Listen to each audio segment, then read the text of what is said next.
Okay, so hello everyone, and today I will be taking a lesson of 8th standard English textbook, and we will start with identifying some of the photos that I share. Okay, so I'm sure all of you can guess this is Diwali, then this is Holi, and the last one is correct Christmas. So now that all of you must have guessed this very correctly because it's quite easy, we'll move on to the next slide. Now identify these. All right. What do you think this is? Okay. This is, tell me, this is called Tirgur ka Ladu. Okay. And this is the thread used for something. Okay. Now with these, I want you to identify a festival. Okay. Which festival are these things associated to? I'm sure you must have guessed it. Is it Nag Panchami, Kite Festival, or Janmashtami? You're right. This is the Kite Festival. Okay. Now that we have been introduced to the chapter, we will be studying the Kite Festival in your textbook. And let's go with it, shall we? Now, when I read, please pay attention, all right? Years ago, mother would often say to her restless son, who needed to be kept busy during his holidays, "Why don't you go fly a kite?" And the little boy would happily pick up his kite and run out into the fields. That, of course, was in the past, when the only kites available were made of kite paper and thin wooden frames. Kite flying has come a long way since then, with the invention of motorized and even fiberglass kites to compete with the old fashioned kites. Today, kite flyers can be found in different parts of the world carrying different types of kites, waiting for the right winds. Kite flying has a long history. There are many Greek, Indian, and other mythological stories which tell us about human beings wanting to or trying to fly. Over a period of time, this desire of humans and their imagination probably led to the invention of kites. And it is likely that the box kites, designed more than 100 years ago, later inspired others to create power driven aeroplanes.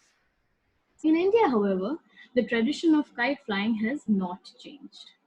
Be it during the coming of spring, which is celebrated as Basant, or during the festival of Makar Sankranti, people of all ages go out into the open and try their luck with their kites.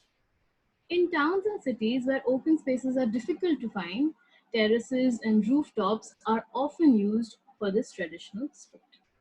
Okay, now that we have read this, I will ask you a few questions, and you have to choose the correct option. How is the mother described? That's right. Harassed mother, as it's written in the text. Kite flying has a long dash. Correct. It has a long history. Has the tradition of flying kites changed in India? No. So you are right. The tradition has not changed. Now we shall do a detailed study of this chapter. Um, what is the adjective that is used for the mother's son? It is restless. That's right. So when any word that describes the noun is called an adjective. Here, the word restless is used for the noun son.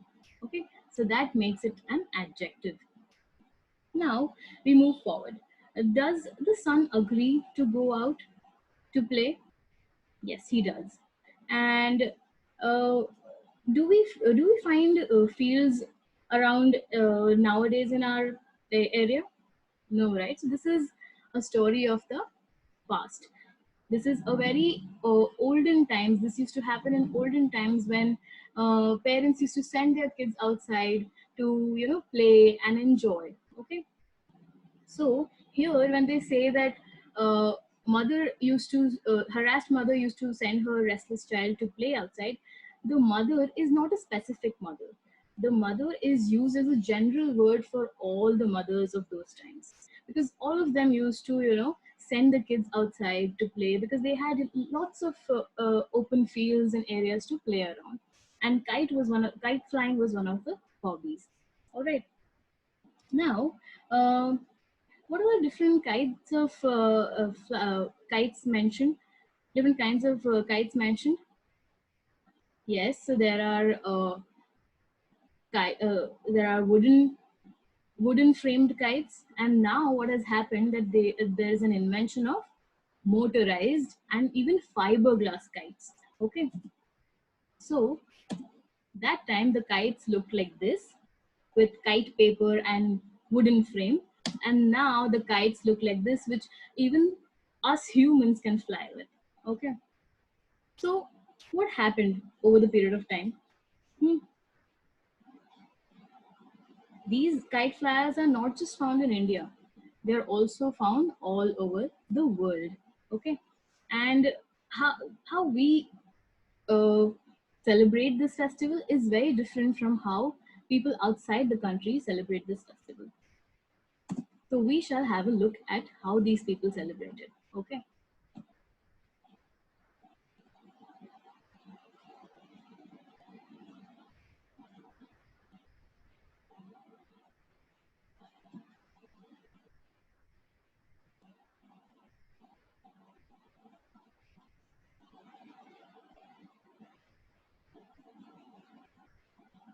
It's blown up with air. There is no rigid stick inside. It's like a child's toy that we can blow up to play with in a park or something like that. It's lighter, less rigid, and as you can see, we can make it fly any time.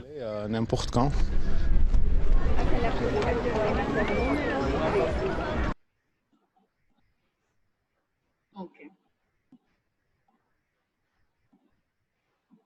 So we saw uh, the video, and you saw how the kite festival has developed through such a long period of time, where we used to fly kites of wooden and a kite paper sort of thing, and now it has become all kinds of big kites of huge scale. Everyone is trying to fly uh, through the wind and seeing when the correct wind appears.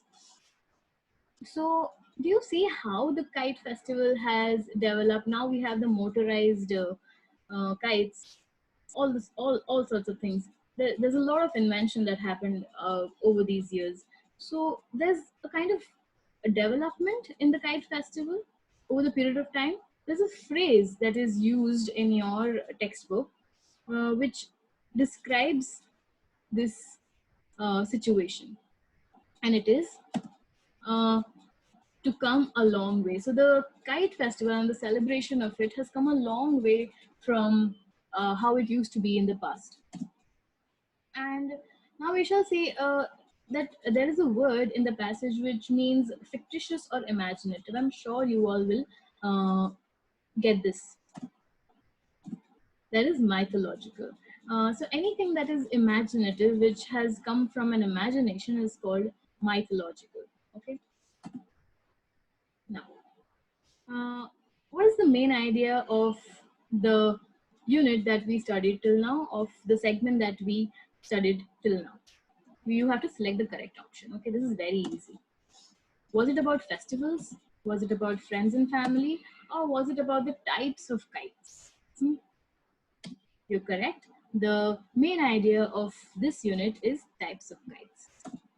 Now, we will do the further detailed study. Okay, we see how human wish to fly has given rise to or led to the invention of kites. Okay, so the human wish to fly led to the invention of kite. Now the invention of kite also led to something that is given in your textbook.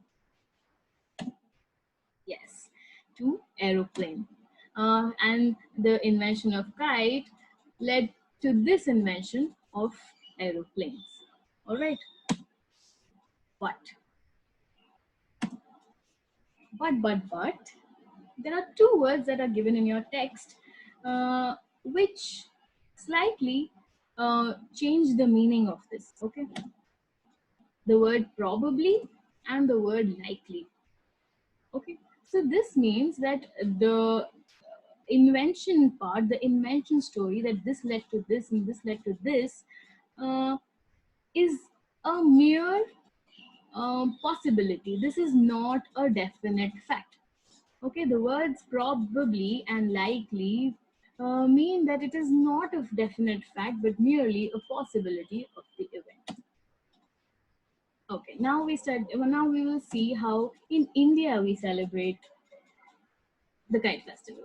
You see, um, we still use the kite, which is been prevailing since a very long time, and these are wooden framed kites, and they are made of kite paper and very usual kind of thing. This is called manja in Hindi, and this is the thread which is used to tie it to the kite, and that is then used to fly the kite. Okay, now this thread is made up of glass, and we will study how this quality of the thread is used uh, to have this playful fight between the kite flyers in India. Okay, there is also a song which has this word called mancha in Bollywood. Anyway, uh, the next thing, see how we are very close to the very natural way of dealing with festivals. We are very close to our roots, don't you see? We don't have this need to try out very humongous things or very huge things to have fun. Okay, we are happy with whatever our ancestors have given to us, and we continue to celebrate it in the same manner. Why do you think that this tradition of kite festival has not changed in India? um, I'm sure some of you must have guessed it, and that is because we're so close to culture. Okay, we are very culturally bound. We do not like to, uh, follow the westernized way of doing things. We do not like to, uh, make things very extravagant. In fact, we are very close to the roots. That is why we celebrate all kinds of festivals in the most natural and the most what do you say, how we've been following it since generations. We're following it in the same manner. Okay, because we're very close to the culture, to our culture, Indian culture. And people from all religions unite and celebrate this festival with such happiness and such zeal, enthusiasm, that you would not feel that we are a um, communally we are a very diverse country. We unite so well and blend so well when it comes to celebration of festivals, that it gives a perfect picture of secularism, if I may say. Okay, so, and I'm sure that even you guys would love to uh, celebrate this festival with your friends regardless of their religion, because that is not something our culture uh, tells us or teaches us. Now you answer the following questions. Okay, what is the festival called in India? Is it called Gudi Padwa? Is it called Makar Sankranti? Or is it called Uttarayan? Tell me, the kite festival. You're right, it's called Makar Sankranti. But it is also called Uttarayan because of its geographical relation to the weather and the winds. All right, we will study that in a detailed manner in the next lesson. And tell me, when is it celebrated? Is it in summer, or winter, or monsoon? You're correct. It is celebrated in winter. Okay. So I have just added this. Winter is coming. I'm sure you all must be watching Game of Thrones. So why? But, is this because it specifically is celebrated in the coming of winter? That is in mid-Jan, somewhere between January, we celebrate this festival in India. Now, what is the main idea of this section? Okay, how much we studied right now. Select the correct option. Is it the celebration of kite festival in India? Is it Indian festival? Or is it unity in diversity? What do you think, sir? Okay, it could be unity in diversity also, but the more apt option here is the celebration of kite festival in India. Now, today we studied how the development of different kinds of kites took place and how it is celebrated in various parts of the world as well as in India. So what do you think is then the central idea of this unit? What do you think was the most significant thing that was happening throughout the text? Was it the celebration of kite festival? Was it invention of aeroplanes? Or was it the evolution of the kite festival? Hmm? You're right. It is the evolution of kite festival that we studied throughout this bit. Okay. Now, the lesson is not in a story format that you usually come across in your English textbook. Okay, it doesn't have characters and a story or a setting. It's something else. So you have to tell me what is the format of this lesson. Is it an autobiography? Is it an informative essay? Or is it a journal entry? You're right, it is an informative essay. When there is information given to you in an essay format, it is called an informative essay. Okay, very good. So in today's lesson, what we studied the main ideas as types of kites and celebration of kite festival in India. The central idea being the evolution of kite festival, and we also studied a few difficult words such as harassed or mythological, and even a phrase that is come a long way, to come a long way. Now, there's an assignment for you before thank you that write an autobiography of a kite in 200 to 350 words. Okay, and I'm sure it'll be a very wonderful assignment because autobiographies are always fun to write. Thank you and have a good